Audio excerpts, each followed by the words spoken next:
দর্শক, পিআর পদ্ধতি সহ কয়েকটি দাবিতে মানববন্ধন করছে জামায়াতে ইসলামীর দল। রাজধানীর মৎস্য ভবন মোড়ে ইতিমধ্যে শুরু হয়েছে তাদের কার্যক্রম।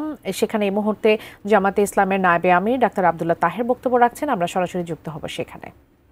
আওতা নির্বাচনের পয়েন্টস অনেক কিছুর পরিবর্তন হয়ে যাবে।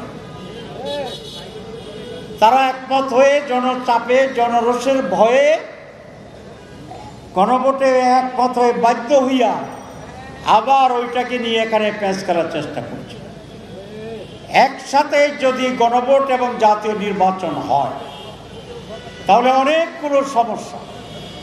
একটা সমস্যা আপনাদেরকে উল্লেখ করি, যেমন আমাদের জুলাই চার্টার যেটা সংস্কার প্যানেল আমরা করেছি, সংস্কারের যে কতগুলো দাবি হচ্ছে এর ভিতরে একটা হচ্ছে আপার হাউজে পিআর সিস্টেমে নির্বাচন হয়। জনগণের পিআর, পার্লামেন্ট মেম্বারদের পিআর না।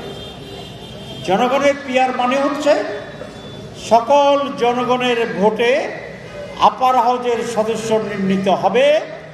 যে দল যে পার্সেন্টেজ ভোট পাবে সেই দলের সেই পার্সেন্টেজের মেম্বার অফ আপার হাউজ নির্বাচিত হিসাবে নির্ধারিত।